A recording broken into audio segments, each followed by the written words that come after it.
Picture this. 7-year-old girl gazing up at her father with determination.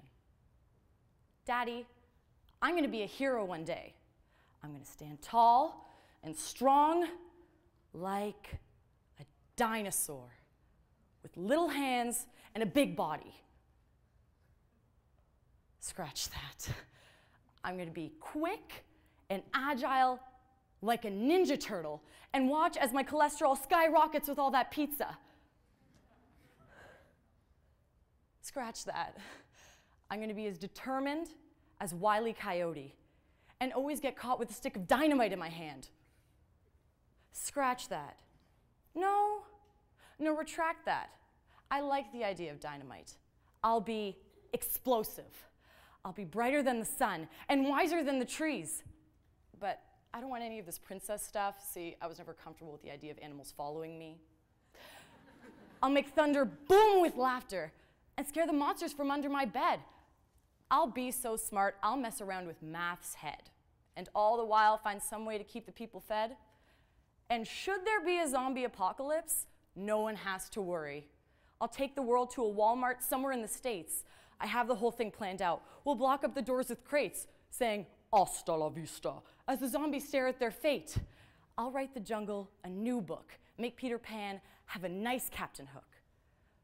The world I lead is going to be incredible. No, scratch that. The world I lead is going to be credible, and the sides of the buildings will be edible. I'll be Sabrina the Teenage Witch and make sure no one in the world is allowed to act like a meanie. Daddy, I'm going to be great. You just wait.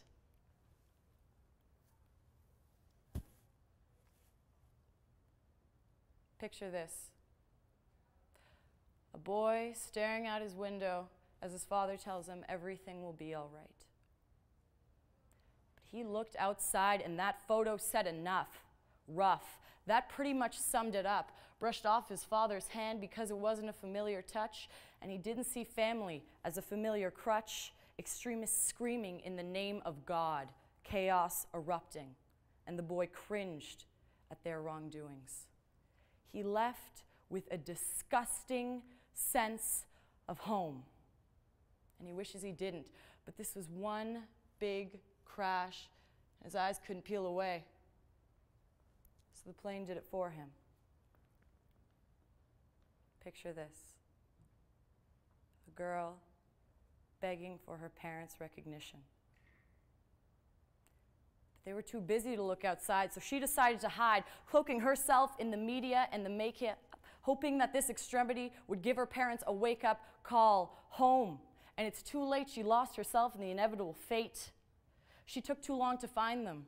Her youthful ignorance thought that she could navigate her way through the maze, following the footsteps of many others before her, veiling her own beauty to muse someone else's.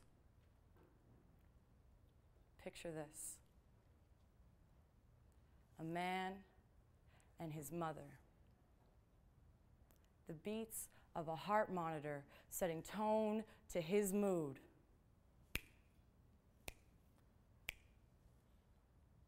He pleads, "Can I please just leave this one thing here? She might not wake up, but she can still smell the flowers. That's the woman I always thought had powers. Reality towers. Man, I feel sour. Have I already been waiting 5 damn hours? I'm sorry. I'm not usually like this. It's just, I don't want to be calm right now. She's being calm for the both of us without a choice. My mouth is duct taped. I could say so much more.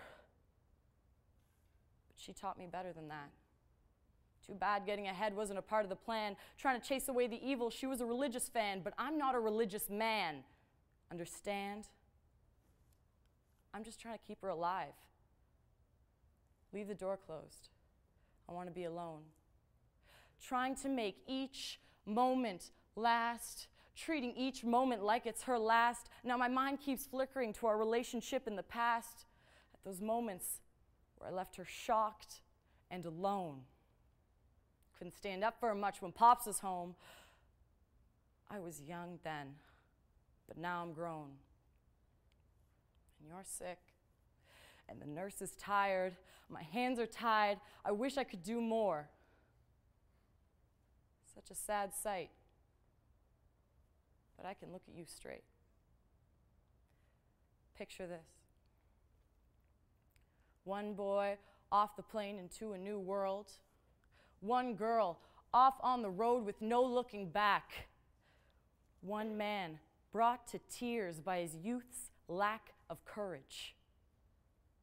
Watch as the boy makes this new land his own, hopefully one day being able to call it home, changing the lives of few, but leaving the greatest impact.